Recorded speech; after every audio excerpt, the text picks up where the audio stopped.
जी, मैं इस वक्त लाहौर प्रेस क्लब में मौजूद हूँ और मैं एक सीनियर सहाफ़ी हूँ लाहौर का। मीडिया मालिकान ने बग़ैर किसी वजह के, बग़ैर नोटिस दिए, जैसा कि मैं अपनी बात करूं कि मैं एक प्रेस कॉन्फ्रेंस करके जैसे ही वापस पहुंचा तो एडमिन ऑफिसर ने मुझे बुलाया। उन्होंने कहा जी ये आपका टर्मिनेशन नोटिस है।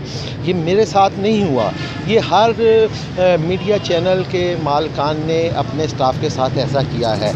ये वो लोग हैं जिनको टर्मिनेट किया गया है, जिनकी तनख्वाहें 20 से 30-40 हज़ार रुपये हैं। हम वो लोग हैं जिन्होंने इनको अरबों रुपए कमा के दिए। हमने मुशर्रफ दौर में मारें खाई, इन्हीं के लिए मारे थे।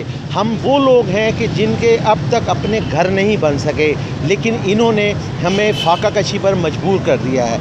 मैं आज एक वाज़ेह पैगाम देना चाह रहा हूँ मीडिया मालिकान को, कि उन मीडिया मालिकान को कि जिन्होंने इन लोगों को बरतरफ़ किया है। चंद ऐसे भी अच्छे मालिकान हैं जिन्होंने अपने मुलाज़मीन को बरतरफ़ नहीं किया।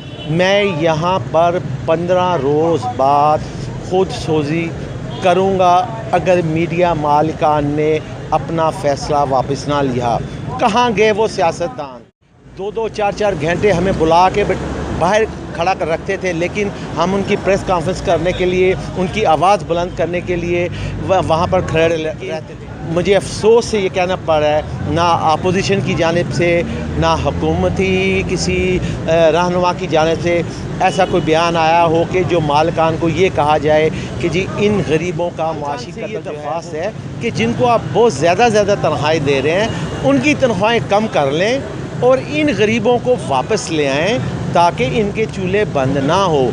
कई बच्चे स्कूलों से महरूम हो जाएं। अगर फ़ैसला वापस ना लिया गया, चीफ़ जस्टिस साहब से भी अपील करता हूँ कि इस पर नोटिस लें। अगर फ़ैसला वापस ना लिया गया तो मैं ठीक 15 रोज़ बाद अपनी सहाफ़ी बरादरी के लिए अपने आप को आग लगाकर अपनी ज़िंदगी का ख़ात्मा करूँ।